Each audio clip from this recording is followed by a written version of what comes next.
Good morning, everyone. Okay, Sunday school natin ngayon. So, we're talking about 1 Peter the epistle, but we will be talking about the man who wrote the epistle. It's more important than that. Because to learn the man is to learn the character, and to learn the character, we could relate, and eventually, we will learn how to be like Peter in the way we have struggled in our faith. Si Peter, ang pinili ko kasi alam natin na in his own understanding, he has really failed. And I believe walang tao na hindi dumaan sa ganong concept sa buhay nila na at one time in their life, they also feel like they have failed, not necessarily sa sarili nila, kundi they have failed their family, they have failed their relationship, they have failed in their work, or whatever area of your life. I know in some way we have struggled and thought we have failed. And we can really understand how God works in the life of Peter. No, it's not about Peter. It's about how God works in the life of those who feel like they are failure. Do you really have to speak in English at all times? Tagalog? Tagalog lang? Sige. Nauubusan din kasi ako eh. Hindi naman kasi ako Amerikano. Pero meron akong Amerikana. Anyways, let's pray as we start to study the life of Peter. Father, we thank you for your guidance and wisdom. Bless us with your wisdom, and we pray that the Holy Spirit will be the one to enable us that things will be clear and we could really relate the things in the life of Peter in a life also. And be encouraged, be challenged, be transformed the way that the Lord Jesus Christ has transformed his life. Glory be to your name, Father. Commit this in Jesus' name. Amen. So, 1 Peter, we're talking about trials, holy living, and the Lord's coming. Tandaan nyo ha? Trials though pass away, we have to live a holy life while waiting for the Lord's coming. Very, very important. There's a coming Savior in the person of the Lord Jesus Christ. So, shortly before Peter denied his master, ganun talaga, kasi yun yung emphatic sa life ni Peter, he denied the Lord Jesus Christ. And ang masakit doon, he really is so sure of himself na never kitang i-deny. Di ba? Sabi niya, never, it will not happen. And eventually, si Peter din yung nagsabi na no harm will come to you. Kaya pinotect us Jesus Christ when those Roman soldiers came into the Garden of Gethsemane. And when they tried to capture the Lord Jesus Christ, Peter is the one who first drew the sword. Siya yung bumulot ng espada at pinutol niya yung tenga ni Malchus. But eventually, the kingdom of the Lord Jesus Christ is not the kingdom of violence. It's the kingdom of peace. And even come to submission, the will of God that he has to really go through the death on the cross of Calvary. So si Jesus Christ in Luke chapter 22, verses 31 to 32 said, Simon, Simon, behold, Satan has demanded permission. Grabe yun. You see the word, Bible to yung sabi niya, Simon, Simon, behold, tingnan mo, Satan has demanded.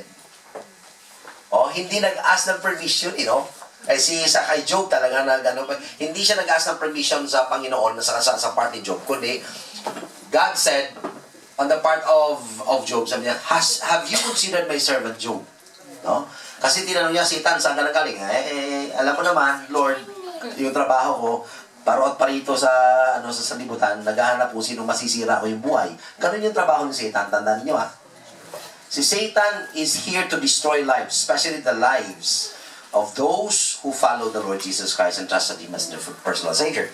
So if you are here and you have a personal relationship with the Lord Jesus Christ, you are one of the target of Satan. When it will happen, depende sa inyo. What I mean is, if you allow it to happen. Kasi, ang sabi niyan, si Satan nakaka-work lang sa atin during our vulnerable moments. Kapag sinabing vulnerable moments, yung time na unguarded natin, tapos we are weak in our relationship with God. Doon siya papasok. Kasi hindi naman siya papasok if we are enjoying our relationship with God. We are so strong in our service to the Lord. Hindi niya kaya yon. Ang hinihintay niya, yung moment na bigla kang manghihina. And it's not a long moment.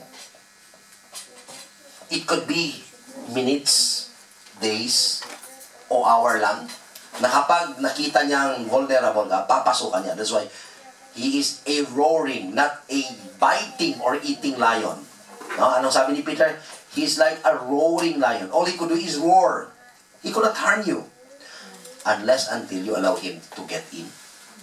And look at this, Satan has demanded permission to sift you like wheat.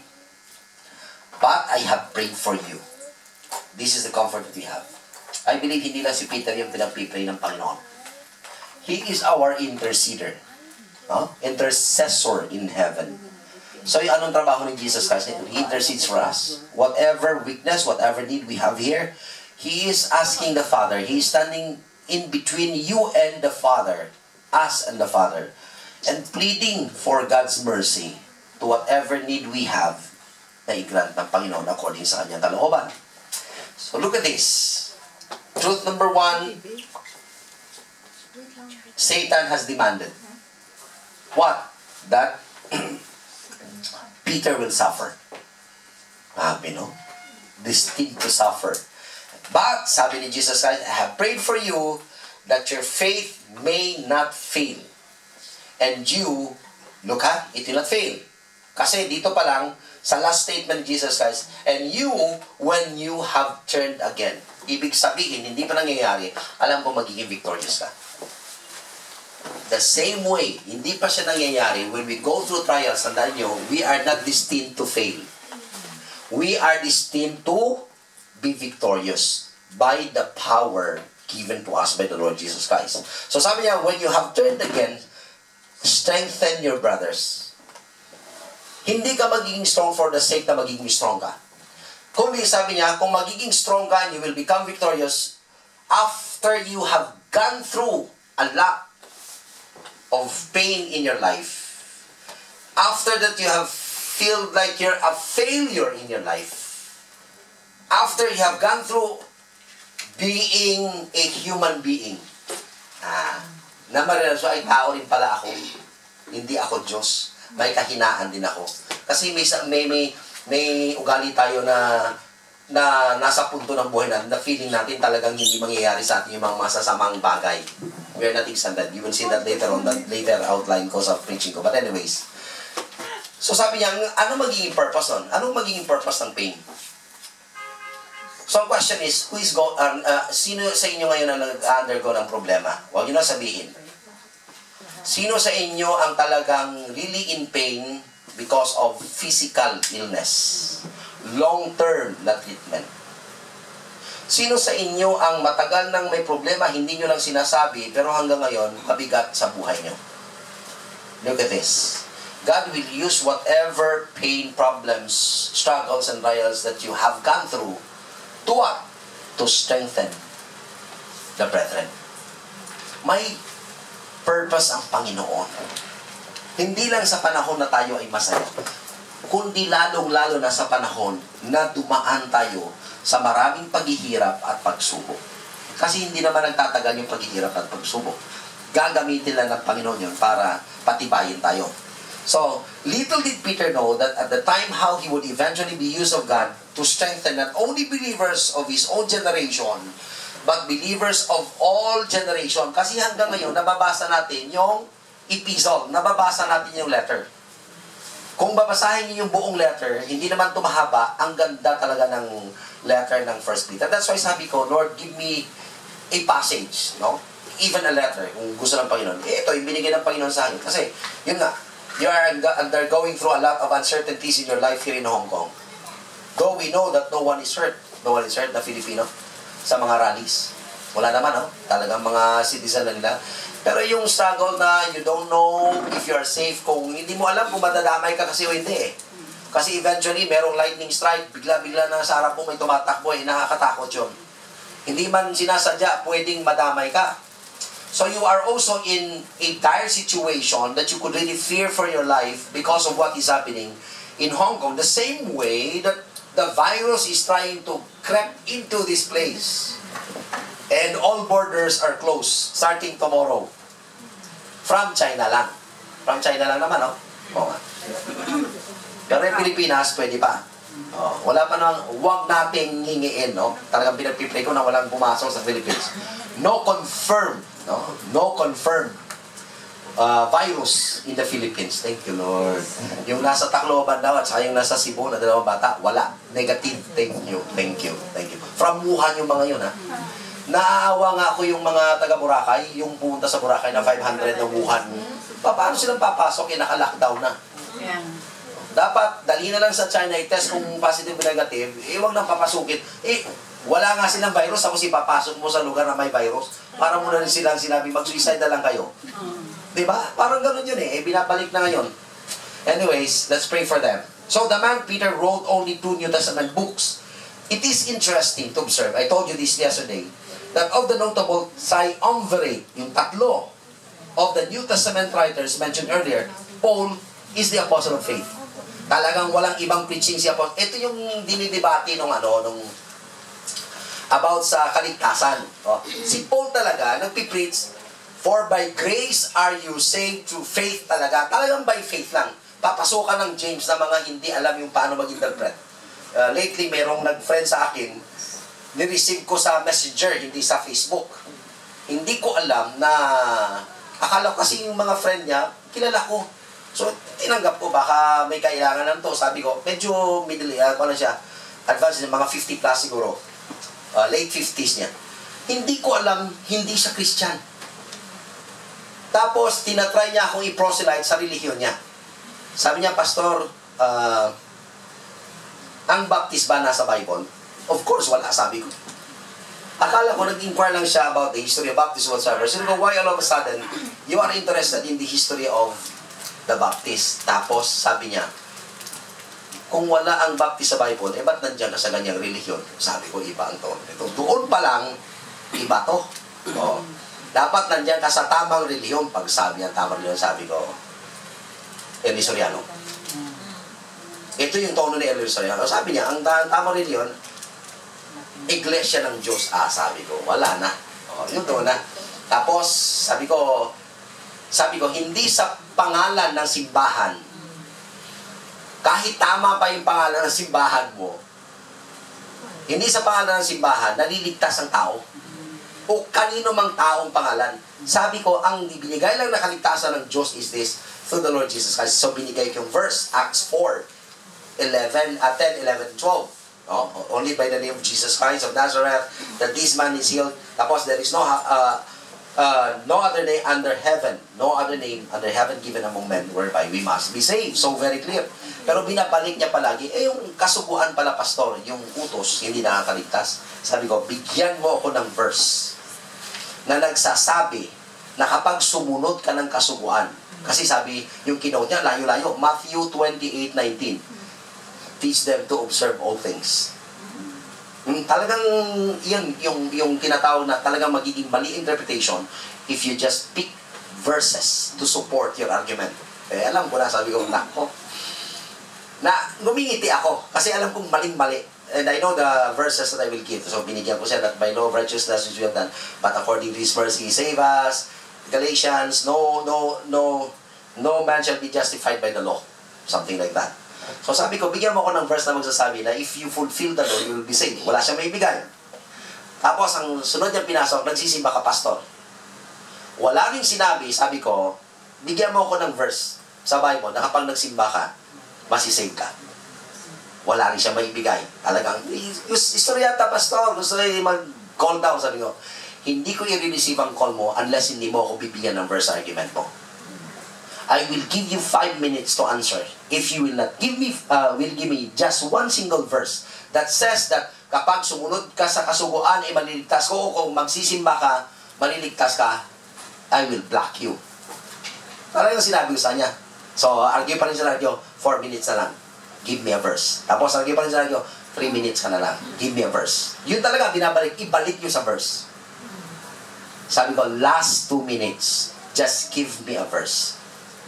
Kung sa Ilonggo pa, sa ulihi, sinuyaan ko. Sabi ko, kahit isang verse lang, wala ka talaga maibigay. Diba, sabi mo, sa kasuguan, maliligtas ang tao. 1 verse lang. Up to the last minute, binigyan niya ako ng Philippians 1, 1:12 something. Work out your own salvation. Natawa ako. Ang layo-layo. Ang layo-layo talaga. Sabi ko, sorry, I will block you. You're not worth my time. So, binla ko siya.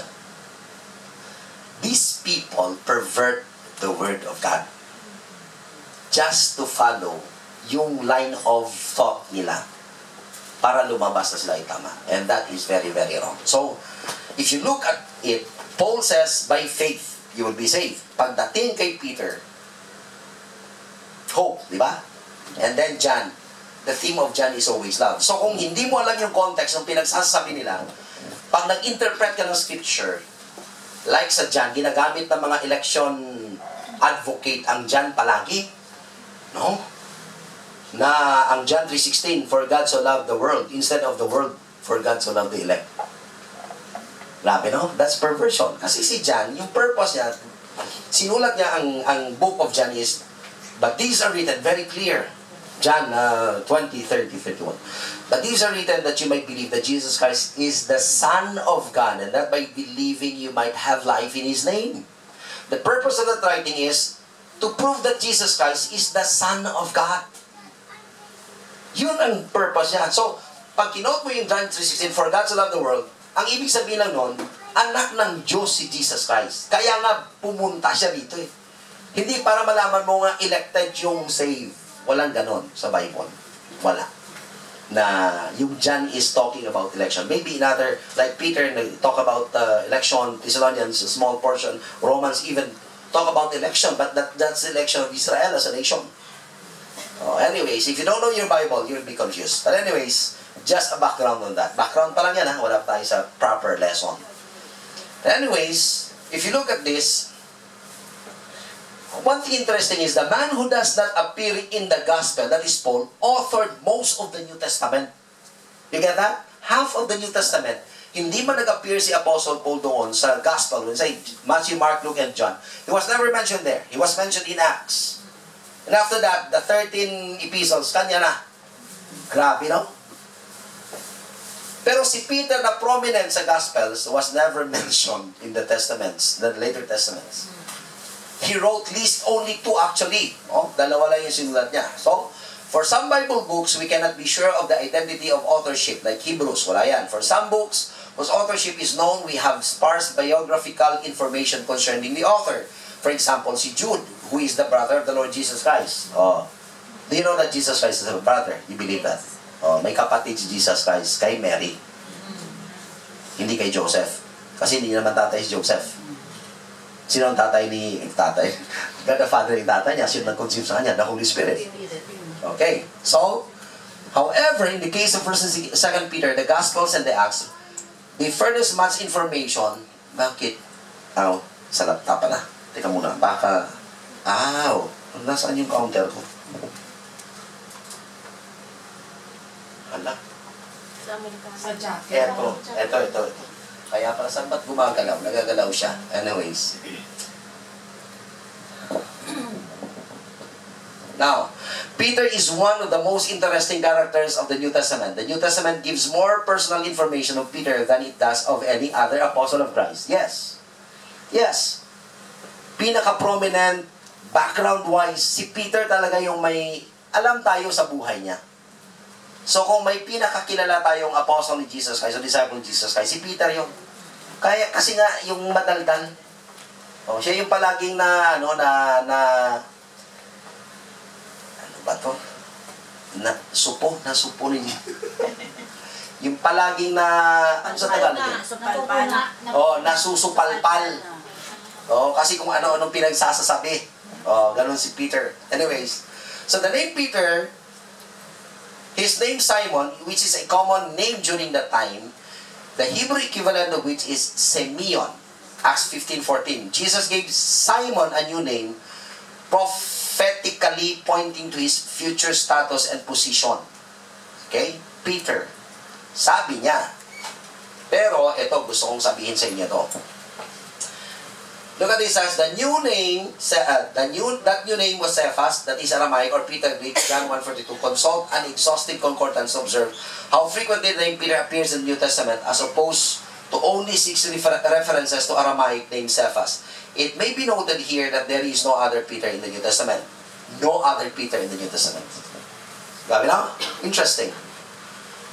Kasi si Jesus Christ nagbigay. But eventually, yung sinasabi niyong prophetic, di ba sabi ko sa inyo kanina, hindi ko pwede ang kahapon, na hindi ko pwedeng sabihin sa preaching, gusto kong sabihin sa Sunday School. Kasi pwede kayo magtanong sa akin dito. Kung meron kayong tanong. Kasi kung sa preaching, hindi kayo makaka-respond. Question. Nung sinabi ni Jesus Christ, and thou art Peter, and upon this rock, I will build my church. Sino yung rock?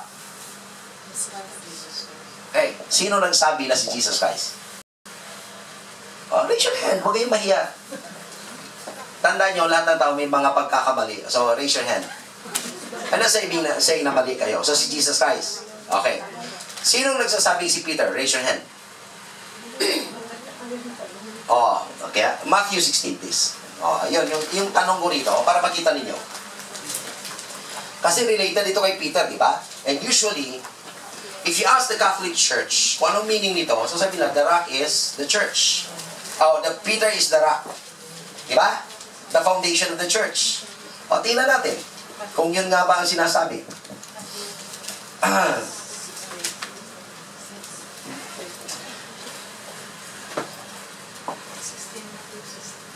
Matthew 16:17.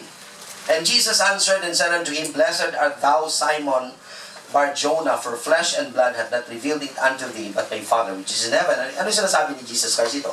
Kasi nagtanong si Jesus Christ, who do people say I am? Verse 13, no? So, balik tayo. Kasi yun yung context ng paragraph. Sabi niya dito, when Jesus came into the coast of Caesarea Philippi, He asked His disciples saying, whom do men say that I, the Son of Man, am? And they said, some say that thou art John the Baptist, some Elias, and others Jeremiah, or one of the prophets. He said unto them, but whom say ye that I am? Sa inyo, sino ako? Sino sumagot? Eto naman, yung hindi makapigil sa sarili niya, si Simon Peter. Siya yung spokesman, feeling niya. So, Simon Peter answered and said, thou art the Christ, the Son of the living God. Galing, no? Ganda. Thou art the Christ, the Son of the living God. For you as my disciple, who I am, you are the Christ, the Son of the living God. Then Jesus answered and said to him, Blessed art thou. Tama ang sinabi actually ni Peter. Blessed art thou, Simon Bar-Jonah, for flesh and blood hath not revealed it unto thee, but my Father which is in heaven. Look at verse 18. And I say also to thee that thou art Peter, and upon, may kama ha? May kama. Thou art Peter, comma, and upon this rock I will build my church. Now the rock there is small.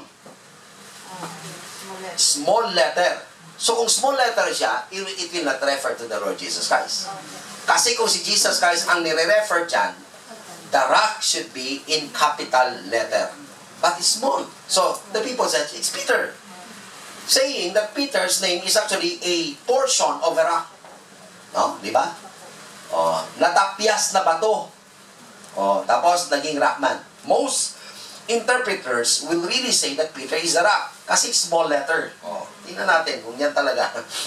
And upon this rock I will build my church, and the gates of hell shall not prevail against it. And I will give unto thee the keys of the kingdom. Yun, kaya sabi, siya yung foundation ng church. I-correct natin yan. Saan sila during this time? Nasaan sila during this time? Caesarea Philippi. Ang ganda. May internet siguro dito, no? Dali yan. I will type that, no?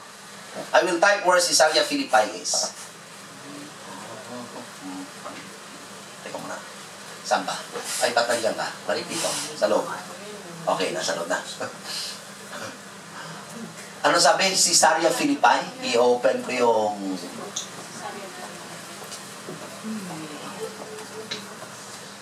Ano? Nako, yari tayo dito. Caesarea Philippi.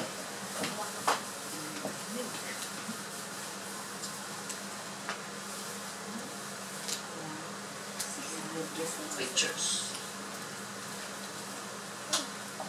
Kailangan makita muna natin yung lugar bago tayo pumunta sa conclusion. Okay. I want us to understand. Teka muna, i-duplicate ko na kasi in-extend ko. I have to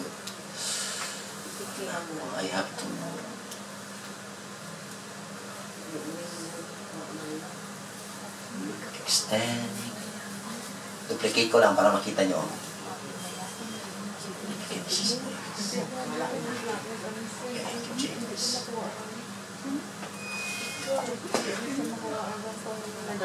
Caesarea Philippi. Wait. Nakita niyo yung picture ng Caesarea Philippi? Okay, this is Caesarea Philippi. Ang dami, no? Okay, this one. Paano ko i-large to? Okay. Clear lang sa inyo, no? Okay. Sabi ni Jesus Christ, "Thou art Peter, and upon this rock." It's not about Peter. Peter is not the rock also, refer Jesus Christ. Remember, they are in Caesarea Philippi. These are the pictures of Caesarea Philippi. For you to understand the background of Caesarea Philippi is the center of pagan worship starting in the Old Testament. Doon pa lang sa Old Testament, center na siya ng pagan worship. That's why nakikita nyo may mga engraved na mga butas-butas from a big rock. This is a very big rock. Okay? This is a rocky. Oh, look at that. Very rock. Oh, kita nyo? And on the sides of this rock, there is a cave. There is a cave. Oh, look at that. That's a cave. That's a cave. Okay? That's the cave. Okay. May river. Nakita nyo may river? May river. During the winter time, may water, springtime. During the summertime, nagda-dry up. The winter time, nagda-dry up siya. Kasi malamig. Oh, something like that. According to the beliefs of those people who made this place as a center of their worship, there is, I forgot the name of the God. There is a God na nagbabantay dito. Kaya nga maraming ribulto eh. Siya yung God nun. Pan. Oh. The God Pan. Oh. Kapag winter, kasi malamig, bumababa siya. Bumababa siya doon sa hell, sa Sheol. Kasi nga malamig. See? So this is referred to as the gate of hell. The gates of Hades. The gate of the place of the dead. Beside that, kita nyo, upon this rock beside that is a cave. So yung sinasabi dito ni Peter is this, ni Jesus Christ. You are Peter. We are in the center of pagan worship of this world. Upon this rock. Pointing to the rock. Ano pinapoint niya? These pagan statues. This center of worship. This so-called center of the dwelling place of their God. Upon this rock of idolatry, I will build my church. I will destroy this, the church. And the gates of hell, get that? Shall not prevail against it. So kung hindi mo alam yung place, sasabihin mo, si Jesus Christ. Problema, ang rock, small letter. So dahil small letter, akala mo si Peter yung tinuturo. No, sabi ni Jesus Christ, thou art Peter. Upon this rock. Dinala talaga siya ron. Ang disciples, dinala talaga. Kayo ang gagawin ko na core group that you will destroy the center of idolatry in this world. Sino yon? The church. I will build my church upon this rock, upon all centers of idolatry. The church will rise. And no power of Satan can prevail against the power that I will give to the church. You get that? So kung hindi mo alam yung background nito, sabi mo, si Peter yun, si Jesus Christ yun. Kasi sa Old Testament, talagang rock naman talaga si Jesus Christ, no question about that.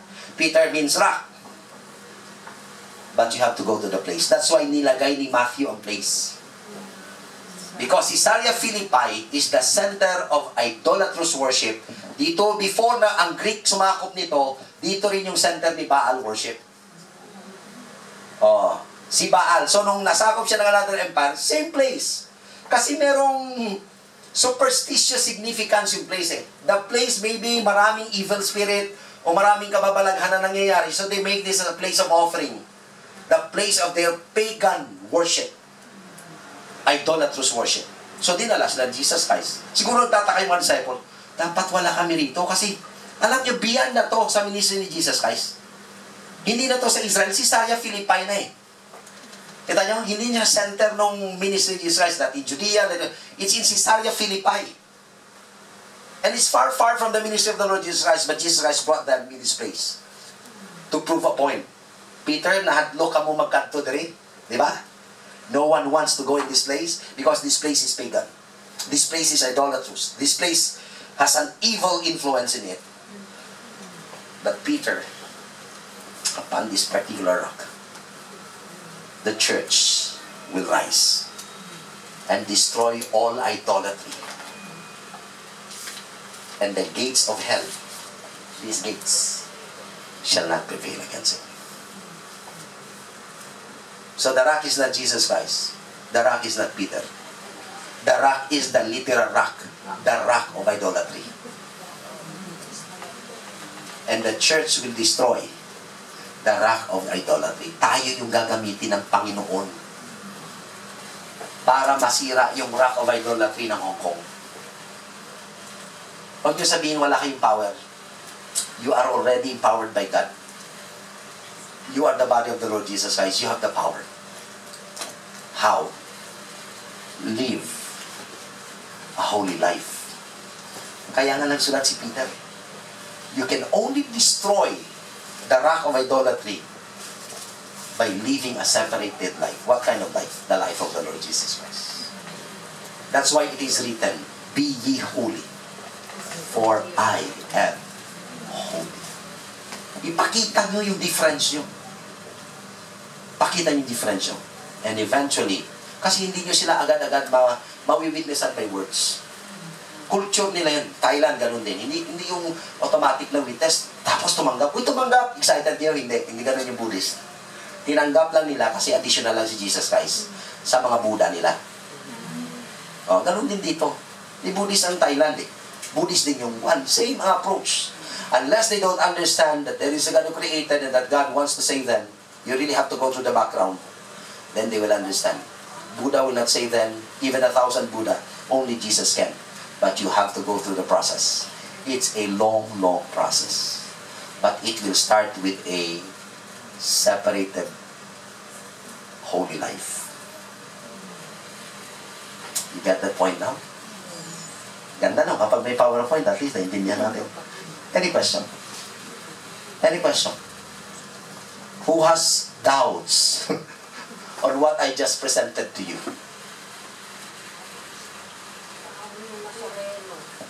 Ano natin?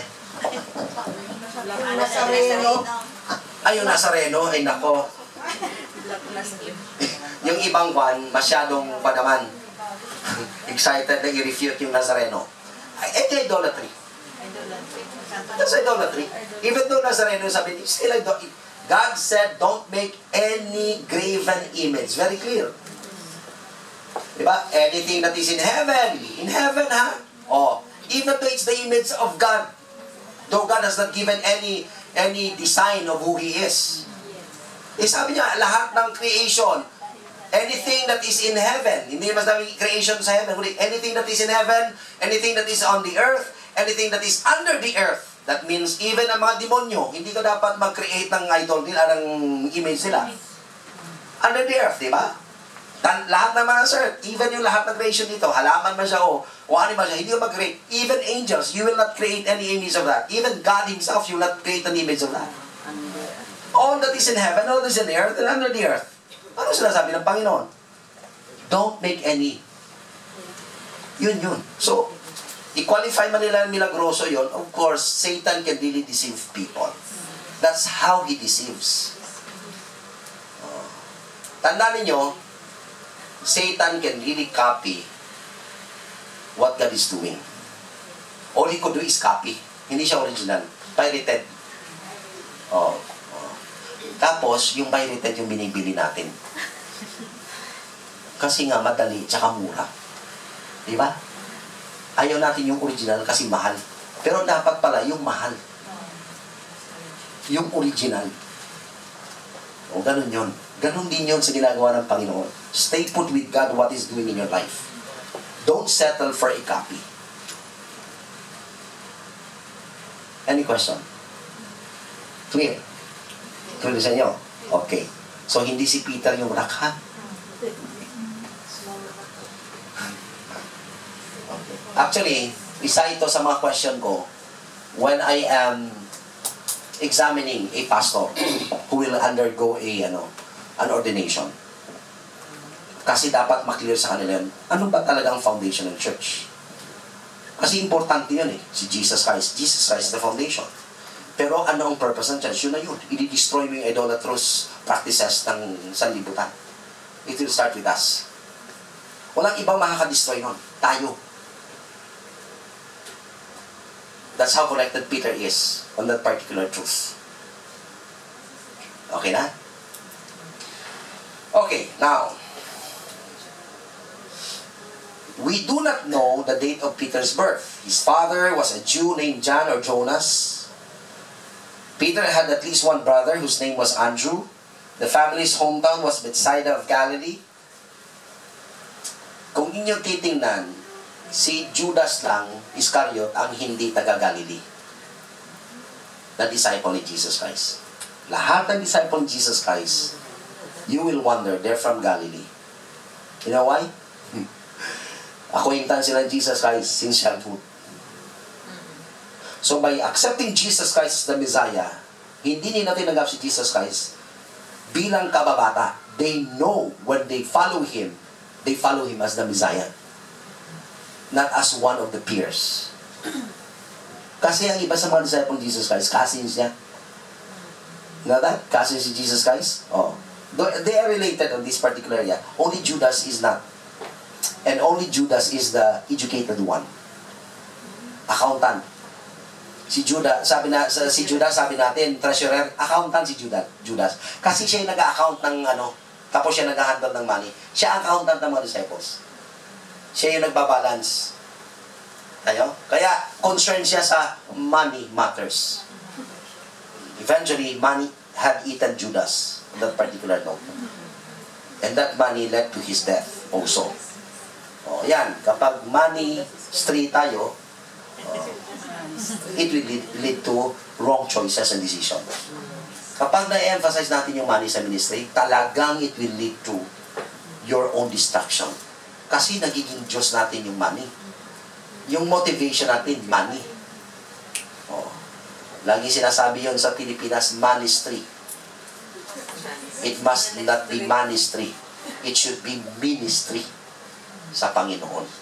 Okay? Now, the biography of Peter can be divided into 4 parts. Pre-gospel period, gospel period, early church period, later life period. The highlights of each of those are shown below. This one, pre-gospel period.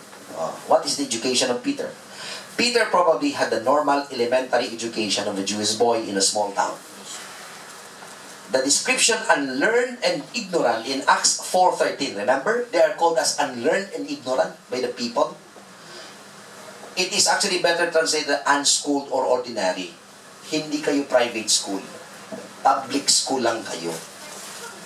Kasi wala silang personal rabbi or personal tutor who will go through formal education. Yun yung formal education sa nila. Kapag wala kang personal rabbi, like Gamaliel, remember, Gamaliel is a rabbi. Ma-under ka sa Gamaliel, you are a very good student. Formal education, educated ka. Pero kung nag-go through ka lang, of course, they teach the law throughout all Israel. In their schools, yun ang tawag, unschooled ka or ordinary. And then, it has reference to Peter's not having had rabbinical training. Yun lang ang ibig sabihin. Hindi talaga nag-aral to mga educated, mga bobo to, mga to, illiterate. Hindi yun ang meaning na ignorant and unlearned. Ang sinasabi lang, wala silang formal rabbinical training. Anong formal rabbinical training? Ang formal rabbinical training is the formal training of learning the law. What law? The law of Moses. Kasi, kapag nag-graduate ka as a Pharisee, before ka maging Pharisee, nag-graduate ka sa formal learning, rabbinical learning, may possibility na magiging Pharisee ka. Now, Pharisee is not a bad word. Kasi naging bad na lang ang connotation kasi kalaban palagi ni Jesus Christ. Now, being a Pharisee means you are a master of the law. That's why the Pharisees, in comparison sa Sadducees, the Pharisees believed the 5 books of Moses kasi yun yung minaster nila. That's why binabantayan nila si Jesus Christ. Legal matters of the law ang inanla, the oral tradition. Talmud and Torah. Okay, 2 different words. Naririnig nyo to ha, i-explain ko lang sa inyo. Torah, Talmud. Kapag narinig yung word, do you understand the word? Pero narinig nyo sa mga pastor, Torah, Talmud, hindi in-explain. O ganun din, narinig ko rin sa mga preacher, hindi ko rin naintindihan. Nagpastor na lang ako, hindi ko talaga naintindihan. Totoo yan. Until I studied. Ano ba talaga ang difference ng Torah at saka ng Talmud? O ngayon, sasabihin ko na sa inyo, and you are privileged to know this. When you talk about Torah, don't forget, Torah means 5 books of laws of Moses. Yun lang yun. Wala namang sinasabi. Torah means the 5 books of Moses. Talmud means oral tradition. Ano yung oral tradition? Oral tradition is the interpretation of the law of Moses. Kaya, my word of God, let's say, yung word of God. This is the word of God. Merong interpretation of the word of God. Noon, hindi pa siya sinusulat. Like for example, nagtataka kayo. Di ba nagalit ang mga Pharisees? Yung mga disciple mo Jesus Christ, kumakain, hindi naghuhugas. You know what is the background behind that? Kasi sa oral tradition, anong oral tradition? Sa paniniwala ng matatanda. Gets nyo? So may law, ininterpret nilang law. So instead of really taking the meaning of the law, they interpreted it on their own. It called oral tradition. Yung sinasabi, yung pinapasa-pasang kwento, hindi nakasulat yon. Eventually, sinulat na nila. Siguro, para matandaan nila. It is called Talmud. The oral tradition, written oral tradition is now called the Talmud. Now, ano yung background nun? Bakit nagalit yung mga Pharisees? Ay, Jesus Christ, yung mga disciple mo hindi naghuhugas. Kasi sa oral tradition, ganito yon. Kapag closing na ng market, di ba may market sila? O, dito may market, malapit. During the night, natulog yung mga nagtitinda. An evil spirit with the name of, I forgot the name, pumupunta sa market. Tapos, tinataniman niya ng mga evil ang mga pagkain, ang mga paninda, yun yung trabaho niya. When the market is closed, this particular evil spirit or demon will sow evil on the foods. Make it evil or dirty. Guess nyo? That's why kung bibili ka sa market nila, huwag mong kakainin diretso.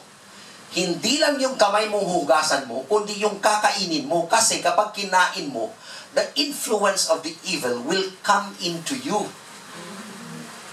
That's the oral tradition. Ano sa atin yun? Pamahiin. Yes, no? Doon nagka-clash si Jesus Christ at saka yung mga Pharisees. Kasi instead na yung law talaga ni Moses, yung i-impose nila, hindi. Yung oral tradition. That's why Jesus Christ said, making the word of God of none effect because of your tradition. Kita nyo? Kasi kung talagang kay Moses yung sinasabi nyo, bakit sinabi ni Jesus Christ, making the word of God, making the law of Moses of none effect because of your oral tradition. Naging mas authoritative yung oral tradition na yung pamahiin nyo kaysa sa yung talagang sinabi ng salita ng Panginoon. Kaya nagalit sila. Hindi naghuhugas yung mga disciple mo, meaning may posibilidad na may masamang espiritu yung mga katawan nila. Ano sabi ni Jesus Christ? Hindi ang kinakain mo. Kaya nga yung sagot niya, di ba? Parang alayo. Hindi yung kinakain mo yung nagkukos na magkakasala ka. Yun yung sabi ni Jesus Christ, di ba? It's not what enters into the mouth that makes you sin. What makes you sin? What comes out of your heart. For hatred, envy, idolatry, theft, murder, and everything there, lust, etc., comes from the heart and not from the food that you eat. Get nyo na? Yun. So, pagdating dito, sa tinatawag na rabbinical teaching, mas na-emphasize na later on ang tinatawag na oral or Talmud rather than the Torah. Dalawang letter T yan, tandaan nyo. Torah and Talmud. Okay? So, the thing here is, what amazed the rulers and people was that such unschooled rabbinical training. Unschooled sila, wala silang rabbinical training. Unschooled laymen as Peter and John preached and performed with such mighty power kasi para sa kanila, kung educated ka, powerful ka. Kung professional. In short, when you do ministry, do it professionally. Wrong. Di ba? May mga pastor, I am not against good churches. May kaya sila eh. Kaya nila. Like, hindi lang mention. Mga sikat yung sasabihin ko eh. Program nila talagang high quality. May mga magazine sila na publication. Ang gaganda.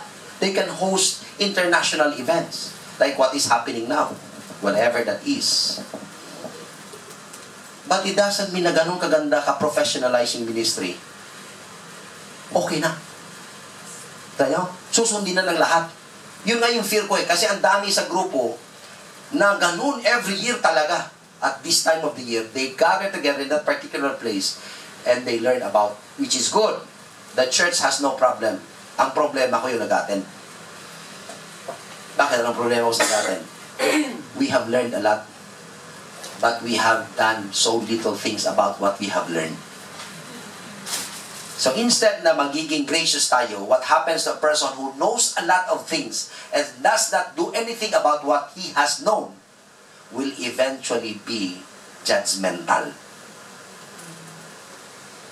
Ano? Tandaan nyo yan ha? Kapag ang dami nating alam, hindi natin ginagawa, mabilis tayong maghusga. Mabilis nating husgahan yung iba. Like this one. The professionals complained about the non-professionals. Diba? Sila yung nagpahuli. Oy, you are not professional preachers. You are not professional miracle workers. Nililearn kasi yon. Alam niyo? Okay. For you to understand, miracles in the time of the Lord Jesus Christ are common. What is uncommon about the miracles of the Lord Jesus Christ? He is not professional. Gets nyo? Kasi yung mga prophet, o baka hindi nyo alam, mga prophet, they have the school of prophets also. Kaya nga, di ba, school of prophets, sa Bible, nakita nyo, nababasa nyo, the school of prophets. You know why? They learn the law. The prophets formally learn also the law. For what reason? Kung babasahin nyo yung prophets sa Old Testament, they are not there to prophesy. When they say to prophesy, to predict the future. Kasi kapag narinig natin yung prophets, ayan, prediction of the future. You know what is purely prophetic na book sa Bible? Daniel and Revelation. Yun lang. Yung sinasabing prophet like Isaiah, Jeremiah, Ezekiel, Daniel, Ezekiel, prophetic. Isaiah, Jeremiah, Ezekiel, and the 12 minor prophets, they're actually not prophesying the future. May tidbits, pero 5%, 3% lang. The major part of their writings are not predicting the future, but rather enforcing the law of Moses to the people of Israel. Simply saying, kapag nagbasa kayo ng prophetic book, ilagay nyo sa isip nyo na they are just enforcing the law. Why are they enforcing the law? Because the people of Israel failed to fulfill their part on the covenant or agreement with God. God fulfilled this 100% part. Okay, kapag sumunod kayo sa akin, ganito ang gagawin ko. I will bless you. Right? Kapag hindi kayo sumunod, ito yung curse. O ano nangyari sa Israel? Sumunod, hindi. Hindi. Ano ginawa ng Panginoon? Nagpadala ng pulis. Sino yung pulis? The prophets. Kasi hindi ka pwede maging prophet kung hindi mo alam ang law. Bakit? Law enforcer. Bakit alam niya yung violation niyo? Kasi nag-aaral siya ng kanilang law enforcement. Hindi siya pwedeng maging traffic police, huhulihin ka niya, tanongin mo, sir, anong violation ko? Wala, gusto lang kitang hulihin. Bakit pa? Ang ganda-ganda mo kasi, sana mahuli ka ng puso mo. Hugot ng puso ko. Pero kung hindi mo alam yung law enforcement, yung law talaga ng law enforcement, pag humuli ka, hindi mo alam hindi mo pwedeng tikitan. Yung trabaho ng prophet sa Old Testament, law enforcers. They know the law, they give you the ticket. Anong ibig sabihin? The prophets are the one who make you realize you have violated the law of God. They serve the ticket. Kaya kung titingnan niyo yung mga prophecy nila Isaiah, sino yung tinitira na? Ang Israel. Di ba? Jeremiah ganun din. You have been unfaithful. Sabi ni Isaiah dyan, ang baka alam niya yung amo niya. Di ba? Ang tupa, alam niya kung saan siya uwi. Pero ang Israel, hindi niya kilala kung sino yung Diyos niya. Anong ibig sabihin? That's a metaphor describing them. I am your God. You choose not to recognize and not to fulfill your own obligation sa agreement natin. May agreement tayo, di ba? Remember, kanino yung nangyari yung agreement? From Abraham to Jacob and then to Moses. They made an agreement, Leviticus. Diba? Sa Leviticus, lahat ng law nandun. The Ten Commandments was basically intended for them. And then the ceremonial law. Tandaan niyo, there are 3 basic laws in the Old Testament. Ceremonial, civil, and the moral. The moral law na reflects sa New Testament. That's why we obey the moral. Ten Commandments is a moral law. Yung hindi natin sinusunod, yung civil law nila, tsaka yung ceremonial law. Ano yung ceremonial law? The ceremonial law is practiced in the temple. Kapag nagkasala ka, kumuha ka ng tupa kapag mayaman ka. Kung mayamang-mayaman ka, baka. Di ba? Yung pinakamayaman, baka. I-offer mo. Papatayin, sarapan, i-sprinkle yung blood sa altar and then i-offer kung tatanggapin ng Panginoon. Pero, symbolical. Hindi nakakahugas. Simbolo na nahugasan ka lang. Kung medyo may kaya-kaya ka, tupa. Kung medyo mahirap ka, doves, kalapati. Kung talagang wala kang pera, arena. Yeah, flower offering. Yung talagang mahirap na ceremonial law. Ang civil law, of course, yung sa government, how they govern the government. Wag mong overlap. Don't remove the boundaries. Yung muhon. Diba? Kapag may boundaries, lalagyan mo ng muhon. Muhon ba yun sa Tagalog? Muhon din? Lalagyan mo ng muhon. Huwag mong tatanggalin yung muhon. Tapos ilalagay mo 1 meter wider na mga agaw, land grabbing. That is civil law para sa kanila. Kapag pumatay ka, papatayin ka rin. That's civil law. You get that? Idolatry, ganun din. Civil law and moral quite close together. Pero sa civil law nila, doon sa Israel, iba rin yung rule nila eh. Yung babae kailangan naka-cover ang head. O dito, hindi naman civil law yun. Tapos, sa civil law nila, walang babae na dapat nakikisabay, naglalakad sa lalaki. Single. Lalong-lalo na kung may asawa ka. Dapat ang sumasabay lang sa'yo, ang asawa mo na lalaki. Kapag may sumabay sa'yo na hindi mo asawa, that is considered adultery. Papatayin ka. Kaya, doon yun. Hindi naman dito. Kahit sino sumabay sa'yo, wala namang malisen. Sa kanila hindi pwedeng sabayan ng babaeng may asawa. Nang hindi niya asawa yung sasabay sa kanya. Ang pwedeng sumabay lang sa kanilang lakad, yung asawa niya. That's their civil law. We have our civil law in the Philippines. Hong Kong has its own civil law. Di ba? So these are the laws. Ang moral ang na-reflect sa New Testament. So when you talk about the prophets, they enforce the agreement. The covenant. Nakuha na ninyo? Understand now? Any question? Hanggang anong oras ako magsasalita? Kasi kung pagustuhan nyo lang ako, hanggang hapon. Oh, yeah. Yung sa doon kasi, I speak for 4 hours. 8 to 12. break 12 to 1, from 2:30 or 2 o'clock to 5 o'clock. I can speak 4 hours. At doon ako nagkakaproblema. Kasi kung minsan, hindi ko na nasa-separate kung ano ang preaching, ano yung teaching. Ang haba ako na pala. 1 oras at kalahati na pala ako nagpipreach doon sa amin. Biglang ginanyan ako ng kwan. Pagtingin ko, alas 12 na pala. Akala ko nagtuturo lang ako. Yeah, because I enjoy also teaching. More than preaching. You get that? Oh. Kasi sa teaching, may nagre-react. May interaction. Eh, sa preaching, wala eh. Mas maganda yung may interaction. Kung may question kayo, may doubt kayo, nakaklarify. Now, may mga na-learn naman kayo sa akin ngayon. Sana meron. Tutuloy na natin next Sunday. Ako pa rin ba mag-Sunday school next Sunday? Time na ba? Time na, di ba? O, time na. Ano? 5 minutes pa? Gusto nyo pa ng extension? Hindi ka na sasawa? Ano yan? 10 minutes pa. Gusto nyo ba? O sige, bahala kayo kung gusto nyo. O sige, bahala ka. Occupation. 10 minutes pa raw eh. Many boys raised in the environment of the Sea of Galilee eventually entered the fishing trade. Peter and his brother Andrew were among those. When Jesus first met them, they were busy about their trade.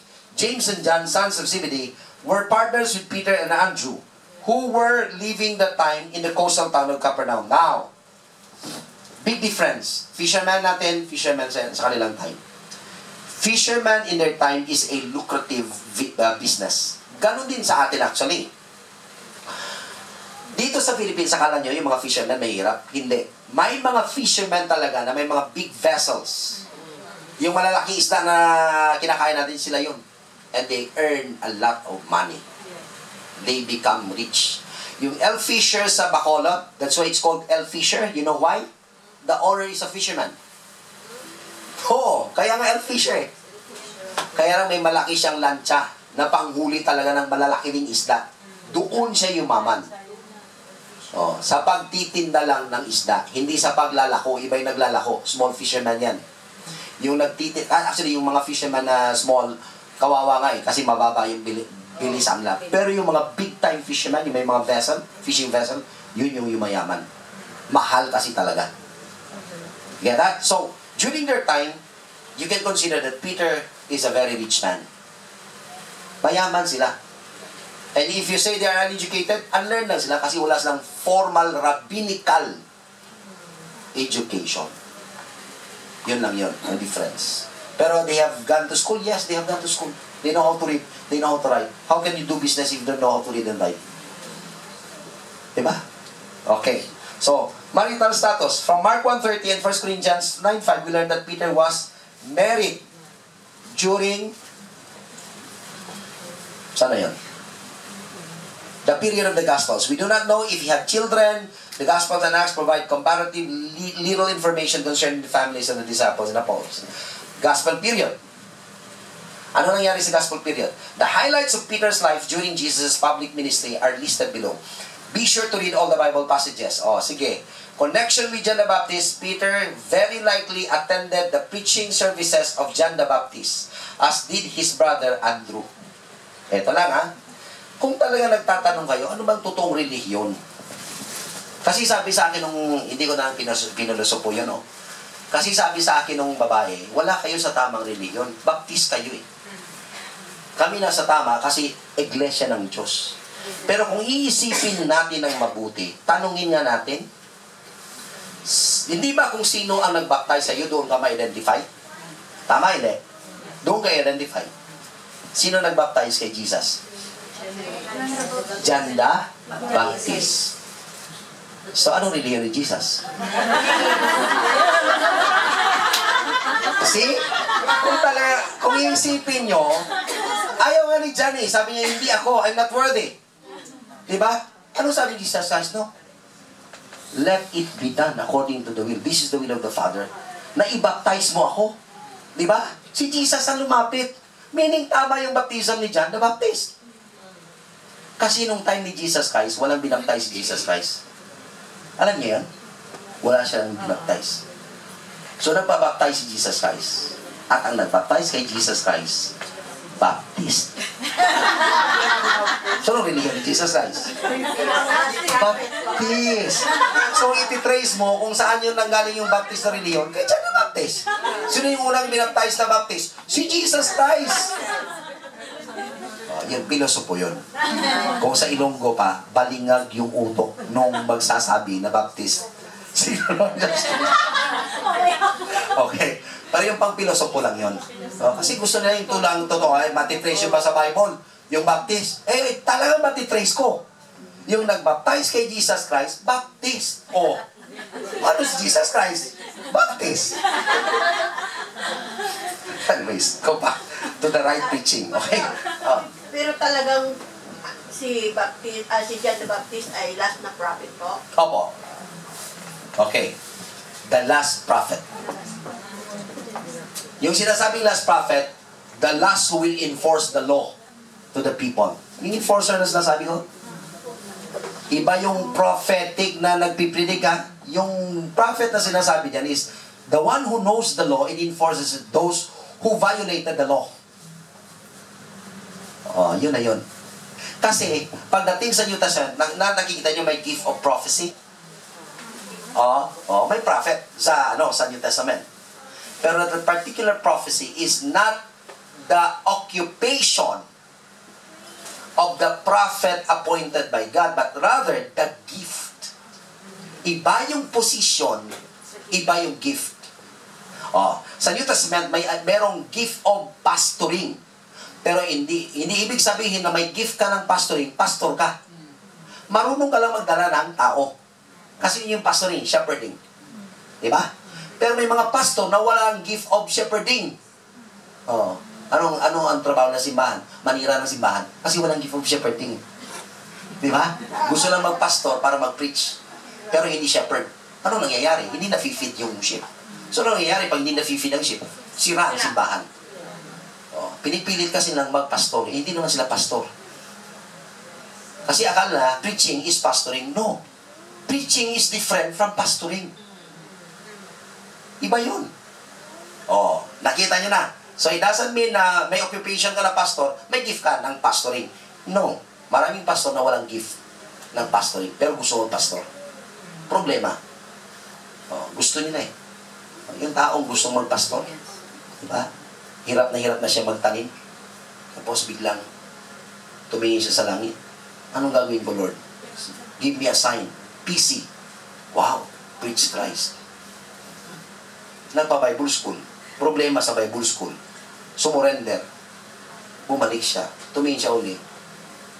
Ay, mali pala yung interpretation ko. Hindi preach Christ. Plan kamote. Okay. Yun. Mas effective siya ron. Kita nyo na? You really have to know what you're doing. So, here, disciple siya ni John the Baptist. Before siya naging disciple ni Jesus Christ. Now, you look at the personality, magnetic, one person begets another person. Very fiery si John the Baptist. Look at Peter. Very fiery rin. Kaya nga, nag-jive sila. Kita nyo? Attracted si Peter kay John the Baptist kasi nga talagang bombastic eh. Walang kinakatakutan. Ganun din si Peter. Walang kinakatakutan. Ang problema, hindi rin siya nag-iisip. Yun yung problema ron. Okay lang wala kang kinakatakutan. Pero kung hindi mo iniisip yung gagawin mo, delikado ka. Baka bigla ka magsisi, tapos na. There's a difference there. So, there were calls by Jesus to Peter. The new name called, you shall be called, 142. Jonah. Diba? Cephas. The new vocation called, you will be catching men. And then, the new association call, he appointed the 12. So, ito yung mga calls ni Peter. 3 calls of Peter, change ng Panginoon yung pangalan niya. Tapos, change ng Panginoon yung naging purpose niya. Hindi ka na catch fisher of fish. You'll be fishers of men. And then, change yung association. Kung puro lang fishermen, tsaka si John yung kasama mo, ngayon iba na, the whole of the population, you will meet them. You must learn how to relate with them. So, what three aspects of this ordination are mentioned in Mark 3:14 to 15? Palihog ko. Please read. Mark 3:15 to 15. We will close on this. 10 minutes na. Tama na, ha? 1 o'clock na. Mark 3:14 to 15.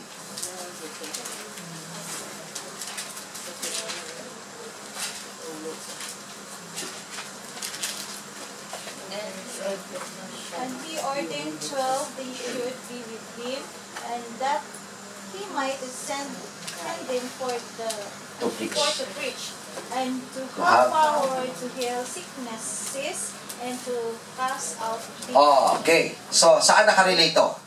Dito. Sa letter, number 1, sa number 2, o sa number 3? Number? Number? 2. Who says number 2? Raise your hand. Dalawa. Who says number 3? Raise your hand. Isa. Oh, nasaan kayo? Ha?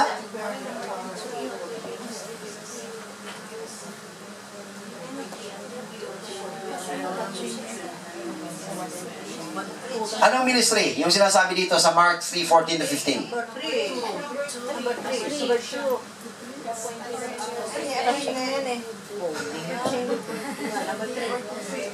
Actually, it's 2 and 3. 2 and 3. Oh, yun yung problema sa Pilipino. Gusto na isa lang talaga. Pwede namang dalawa. Hindi naman asawa yan eh. Sa asawa, isa lang. Pero sa choices ng mga answer, pwedeng dalawa. Hindi ka magkakasala ron. So we close. It is interesting to observe that in the 4 passages where the names of the 12 apostles are listed, Peter's name heads each list. Diba? For 2 reasons. Peter was among the first disciples called by Jesus for the evangelistic ministry. That's the first reason. Siya ang una. Tapos siyang natural aggressiveness made him the spokesman and leader of the group, at least in an unofficial way. Two examples of that is as spokesperson, John 6:66-69, Matthew 16, yung binasa natin kanina. Anyways, sa New Testament, would you believe that the spokesperson of the disciples in the book of Acts is not Peter? Siya ang naging leader ng church pero hindi siya ang spokesperson. Do you know who's the spokesperson of the disciples during the time? Acts 15. It was James. Si James ang naging spokesperson. Siguro mas magaling siya magsalita in comparison kay Peter. Kasi si Peter rin nag-iisip. Tingnan nyo yung sinabi ni James yan. Kasi it's controversy about eating of blood and circumcision. Sino nagsalita? Si James. So the spokesperson is James. Kasi may sense si James. And James could be older than John. Peter, James yan. Diba? John is the youngest disciple. Peter is the most vocal. But the 3 closest disciples of the Lord Jesus Christ is Peter, James, and John. And the first one to die is James. Diba? The first martyr, James. Oh, trivia lang yan. Any question? Mukhang nag-enjoy pa kayo. Pastor, iba naman yung James na Na, at saka si James. kapatid ni Jesus Christ yan. Yung sumulat ng epistle, kapatid. Yung James, kapatid ni John, na apostle, na pinsan ni Jesus Christ. They are relative. Relative din. Maraming James. Pero sa New Testament, isa lang ang Peter. Walang ibang Peter. Diba? Ganun yun. Quite interesting, right? If you know a lot of information, it will come out from your own studies. So I study a lot because I'm a teacher. More of a teacher. Nagtuturo ako sa dawn ngayon eh. Kailangan marami kong alam. No, just kidding. Nagtuturo ako sa dawn. Biblical interpretation. Tsaka this March, I will teach on